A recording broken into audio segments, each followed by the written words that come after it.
বাংলাদেশে কি সত্যি সত্যি হিন্দুদের উপর আক্রমণ করা হচ্ছে? জি, হচ্ছে। বাংলাদেশে কি হিন্দুদের উপরে নির্যাতন করা হচ্ছে? জি। কথাটা যেরকম সত্য ঠিক ততভাবে মিথ্যা। আজকের ভিডিওতে আপনাদের সাথে কথা বলবো যে অ্যাকচুয়াল বাংলাদেশে কি ঘটছে তার উপরে একটা বিস্তারিত ভিডিও এইটা শেয়ার করব, যেন আপনারা বর্তমান পরিস্থিতি সম্পর্কে জানতে পারেন। যেহেতু আমি আমার জীবনের বলা যায় যে 15 থেকে 20 বছর পর্যন্ত একটা হিন্দু অধ্যুষিত এলাকায় বড় হয়েছি এবং আমার যে ম্যাক্সিমাম ফ্রেন্ড ছিল তাদের ম্যাক্সিমাম সবাই হিন্দু। আজকের ভিডিওটা আমরা বিভিন্ন পয়েন্ট নিয়ে আলোচনা করব। প্রথমেই হলো এই ধরনের কথা বলার কারণ কি, যে বাংলাদেশে হিন্দুদের উপরে আক্রমণ করা হচ্ছে এবং এর নেপথ্যে কারণটা কি। এতদিন ধরে ইন্ডিয়ান গভর্নমেন্ট তাদের নিজের দেশের ভিতরে হিন্দু মুসলমান যে বিভেদটা সেটা কিন্তু তারা খুব ভালোভাবে ছড়িয়ে দিতে পারছিল। দেখা যায় যে হিন্দু মুসলমান দাঙ্গা লাগালেই তাদের যে একটা নির্বাচনে জেতার যে ক্ষমতাটা সেটা কিন্তু তাদের বেড়ে যায়। ঠিক ওই একই ট্রিক তারা এখন বাংলাদেশে খাটাচ্ছে। কেননা বাংলাদেশে দেখা যায় যে হিন্দুরা সংখ্যালঘু সম্প্রদায়, যদিও সংখ্যালঘু বলাটা ঠিক না, কেননা তারাও বাংলাদেশে বাস করে, আমরাও বাংলাদেশে বাস করি, দুজনার অধিকার কিন্তু সেম। প্রথমে আমরা কথা বলবো বর্তমানে দেশের পরিস্থিতি। আমাদের দেশের বর্তমান পরিস্থিতি কেমন সেটা আপনারা সবাই জানেন। কিছুটা উত্তপ্ত, থানাগুলোতে পুলিশ নেই এবং একটা হুলস্থুল অবস্থার মতো সবাই দেখতে পাচ্ছি, সবাই জানতেছি। তবে পরিস্থিতি প্রথম দিন যেরকম ছিল তার থেকে কিন্তু বর্তমান দিন অনেক অনেক ডেভেলপ করছে। কেননা বিগত 15 বছর 16 বছর যাবৎ একটা দল দেশটাকে শাসন করছে এবং তাদের সব জায়গাতেই প্রিপ্ল্যানভাবে সব জায়গাতে লোক ছিল, কিন্তু হঠাৎ করে তাদের এই যে পরিবর্তন বা পতন সেটা কিন্তু সাধারণ মানুষ বা বিরোধী যে দলগুলো ছিল তারা কিন্তু সেটা আসলে ওই ধাক্কাটা সামলাতে পারেনি। যার ফলে হয়েছে কি, মানুষের মনে দীর্ঘদিন যাবৎ যে ক্ষোভগুলো ছিল তারই একটা প্রতিফলন আমরা দেখতে পেয়েছি। তো সেই পরিস্থিতির কথা বিবেচনা করলে দেখা যায় বর্তমানে বাংলাদেশের পরিস্থিতি ওভারঅল উন্নতির দিকে এবং আশা করব যে ধীরে ধীরে এটা উন্নতির দিকে হবে। এখন বাংলাদেশে যে সমস্ত হিন্দু নির্যাতনের নিয়ে যে গুজবগুলা বা যে ইন্ডিয়ান মিডিয়া যেভাবে দেখতেছে, মনে হচ্ছে যে বাংলাদেশের সব হিন্দুদের তাড়িয়ে দিচ্ছে, তাদের উপর নির্যাতন হচ্ছে। আসলে ব্যাপারটা মোটেও সেরকম নয়। এখন বাংলাদেশে সত্যি কথা বলতে কি, হিন্দুদের যে বাড়িঘর বা ব্যবসা প্রতিষ্ঠান বা যে ধর্মীয় উপাসনালয় যে আগুন দেওয়ার যে ঘটনাগুলো সেগুলো কিন্তু অনেক পুরনো দিনের, এবং দেখা যায় যে কিছু কিছু ভিডিও আছে যেগুলো দেখা যায় যে এখনকার নয়, অনেক আগের ভিডিও। সেগুলো কিন্তু তারা এখন সোশ্যাল মিডিয়ায় বেশ ধুমধারাক্কাভাবে প্রচার করছে এবং সেগুলো কিন্তু অলরেডি বহুত বহুত ভাইরাল হয়েছে। সো আমি এখন আলোচিত কিছু ব্যাপার নিয়ে কথা বলবো যেগুলো আপনারা সোশ্যাল মিডিয়ায় অলরেডি দেখছেন বা হয়তো দেখবেন সামনে। গত কিছুদিন ধরে বিভিন্ন সোশ্যাল মিডিয়ায় আর কিছু পত্রিকা এবং টিভি চ্যানেলে দেখা যাচ্ছে যে হিন্দুদের মন্দিরে আগুন দেওয়া হচ্ছে, হিন্দুরা বর্ডারের কাছে যাচ্ছে ভারতের আশ্রয় নেওয়ার জন্য, যেগুলো আসলে মোটেও সত্য না। কেননা আমরা দেখছি যে এই সকল ভিডিওগুলো অনেক পুরনো এবং বাংলাদেশে অ্যাকচুয়ালি সত্যি কথা বলতে কি, আওয়ামী লীগ সরকার পতনের পরে যে দাঙ্গাগুলো হয়েছে ওই সকল হিন্দুর উপরেই আক্রমণ হচ্ছে যারা এই দলীয় সরকারকে সাপোর্ট করতো এবং এই দলের সমর্থক হয়ে অন্যান্য সাধারণ পাবলিকদের উপরে জুলুম করতো, অত্যাচার করতো, শুধুমাত্র তাদের উপরেই হামলা হচ্ছে। কিন্তু সাধারণ যে সকল হিন্দু রয়েছে তারা কিন্তু বেশ ভালোই আছে, তারা তাদের ব্যবসা বাণিজ্যে যাচ্ছে, কোনো প্রকারে কোনো ক্ষতি হচ্ছে না। কিন্তু ওই সকল হিন্দুদেরই ক্ষতি হচ্ছে যারা আওয়ামী লীগ দলের সাথে রাজনীতিতে সক্রিয়ভাবে ছিল এবং তাদের ক্ষমতা ব্যবহার করে দেশে বিভিন্ন ধরনের অত্যাচার চালাতো, খুন করতো, গুম করতো, রাহাজারি করতো। শুধুমাত্র ওই সকল হিন্দুদের বা শুধু হিন্দু না, যারা আওয়ামী লীগ করতো, বলা যায় যে সব ম্যাক্সিমাম 99% লোকেরই বাড়িতে হামলা হয়েছে এবং তাদের ব্যবসা বাণিজ্য দেখা যায় কারো কারো লুট হয়েছে, কারো কারো বাড়িঘরে আগুন দিয়ে দিয়েছে। এবং আমরা দেখছি যে যারা এমপি ছিল, মন্ত্রী ছিল, তাদের সবার বাড়িঘরেই কম বেশি হামলা করা হয়েছে। তো এই ব্যাপারটা অ্যাকচুয়ালি একটা দল পরিবর্তন হলে বর্তমান বাংলাদেশের পরিস্থিতিটা এমন যে যুদ্ধে একদল হারছে এবং একদল জিতছে। সো যারা হেরে গেছে তাদের ওই দলের উপরেই আক্রমণ হচ্ছে এবং দেখা যায় যে তার ভিতরে কিছু হিন্দু লোক ছিল।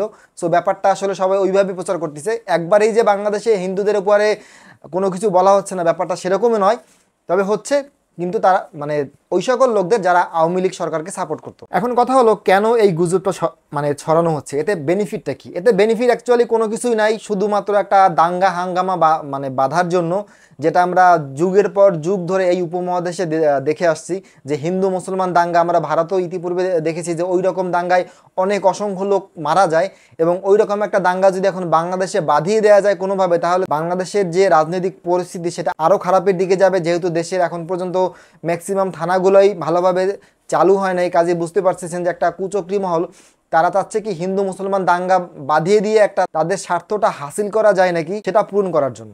আর তারা যে ভিডিওগুলো ছড়াচ্ছে এগুলো দেখলে সাধারণ যে কোনো মানুষ, এবং ইভেন আমি যখন প্রথমবারের মতো দেখি তখন আমার নিজেরই খারাপ লাগে যে এভাবে কীভাবে মানে এইরকমভাবে কীভাবে করতে পারে।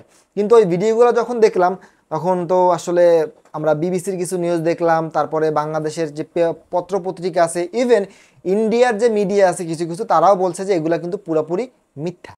এখন ভারতীয় মিডিয়া প্রচার করছে যে ক্রিকেটার লিটন দাস তার বাড়িতে আগুন দেওয়া হয়েছে, তাকে বা খুঁজে পাওয়া যাচ্ছে না, তার উপর হামলা করা হচ্ছে। আসলে ব্যাপারটা পুরোপুরি মিথ্যা। এবং আপনারা এই ভিডিওতে যে বাড়িটা জ্বলতে দেখছেন এটা কিন্তু লিটন দাসের বাড়ি নয়, এবং লিটন দাস তার ভেরিফাইড পেজে কিন্তু জানিয়েছে যে কোনো প্রকার কোনো হামলার সে শিকার হয়নি। এবং এই যে বাড়িটা পুড়তে দেখছেন সেটা কিন্তু হলো বাংলাদেশের সাবেক ক্রিকেট ক্যাপ্টেন মাশরাফি তার বাড়ি, এবং সে কিন্তু আওয়ামী লীগ থেকে পরপর 2 বার নির্বাচিত এমপি নড়াইলের।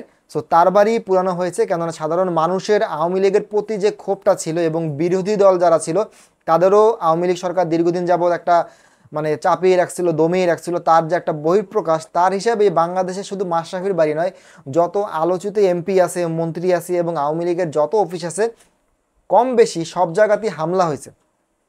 তো এটা একটা রাজনৈতিক জিনিস, এখানে কোনো ধর্মীয় জিনিসপত্র এই জাতীয় কিছুই নাই। আর একটা ভিডিও প্রচার হচ্ছে যে মন্দির পোড়ানো। আপনারা ভিডিওতে যেটা দেখতে পাচ্ছেন এটা হলো সাতক্ষীরার একটা রেস্টুরেন্ট, এটা কিন্তু মন্দির নয়। এবং ভারতীয় মিডিয়া এবং কিছু সোশ্যাল মিডিয়ার ইনফ্লুয়েন্সার তারা এই ভিডিওটাকে প্রচার করছে যে বাংলাদেশে মন্দির পোড়ানো হচ্ছে, কিন্তু অপর পৃষ্ঠে দেখা যায় যে বাংলাদেশের ইসলামিক যে দলগুলো রয়েছে তারাই কিন্তু মন্দির পাহারা দেওয়ার জন্য, বা স্থানীয় যে লোকজনগুলো আছে তারাই কিন্তু মন্দির পাহারা দেওয়ার জন্য কমিটি গঠন করে তারা পাহারা দিচ্ছে। আর একটা ভিডিওতে দেখা যায় যে একটা মেয়েকে বেঁধে রাখা হয়েছে হিন্দু বলে, কিন্তু ব্যাপারটা পুরোপুরি মিথ্যা। এটা হলো জাহাঙ্গীরনগর ইউনিভার্সিটির একটা প্রোগ্রাম, এবং আপনি যদি ভিডিওটা ভালোভাবে খেয়াল করে দেখেন তাহলে দেখতে পারবেন যে এটা কিন্তু একটা ভার্সিটির একটা মেয়ে, যে ওইখানে তারা একটা নাট্যমঞ্চ করছিল, প্রতিবাদী নাট্যমঞ্চ, এটা কিন্তু তারই একটা সিন। সো প্রথমে এটাকে গুজব বলে ছড়ানো হয় যেটা বাংলাদেশের ছাত্রলীগের কোনো নেত্রীর ভিডিও, পরে এই সেম ভিডিওটা নিয়ে আবার ইন্ডিয়ার মিডিয়া প্রচার করে যেটা হলো হিন্দু। সো ব্যাপারটা বুঝতে পারতেছেন যে কিভাবে গুজবটা অ্যাকচুয়াল ছড়ায়। এছাড়াও ময়মনসিংহের একটা ভিডিও ভাইরাল হতে দেখা গেছে, এবং এই নিউজে বলা হয়েছে যে এক হিন্দু নারীকে তার পুরো পরিবার সহ পাথর মেরে পানিতে চুবিয়ে মারার চেষ্টা করা হচ্ছে। কিন্তু আসলে যা ঘটনা ঘটছে, তিনি হলেন একজন রাজনৈতিক দলের মেয়র, এবং সেটা আওয়ামী লীগের পক্ষেরই, আর তিনি একজন পুরুষ এবং তিনি কিন্তু মুসলমান। এখানে কিন্তু কোনো হিন্দু বা লোকদের ভাবে পিটিয়ে মারা হচ্ছে এরকম না। ইভেন আমি দেখেছি যে খুলনাতে একজন হিন্দু পুলিশ মারা গেছে আর যখন এই প্রোটেস্টটা হয় বা আন্দোলনটা হয়, এবং ইন্ডিয়ান মিডিয়ায় এটাও প্রচার করছে যে সে হিন্দু বলে তাকে মেরে ফেলছে। ব্যাপারটা ওরকমই নয়, কিন্তু তাই বলে যে একদমই হিন্দুদের উপরে আক্রমণ করা হচ্ছে না, ব্যাপারটা তা নয়। যারা আওয়ামী লীগ সাপোর্ট করতো শুধুমাত্র তাদের বাড়িঘরগুলোতেই এই সমস্যাগুলো হচ্ছে, তাদের ব্যবসা প্রতিষ্ঠানগুলোতেই সমস্যা হচ্ছে, সেটা হোক হিন্দু হোক মুসলমান বা হোক যে কোনো রিজিয়নের। এটা কিন্তু মেইন ফ্যাক্ট হলো তারা আওয়ামী লীগকে সাপোর্ট করছে, এবং মানুষের বা তাদের অন্য দলের যে ক্ষোভ তারা কিন্তু সেইটারই একটা বহিঃপ্রকাশ করছে। আমরা কেউই আসলে চাই না যে কোনো সাধারণ পুলিশ মারা যাক, কোনো হিন্দু মারা যাক, বা আমাদের মতো কোনো লোকজন মারা যাক। তবে এই পরিস্থিতিকে কাজে লাগিয়ে কোনো রাজনৈতিক দলই যেন ফায়দা না নিতে পারে, আমাদের তার উপরে খেয়াল রাখতে হবে।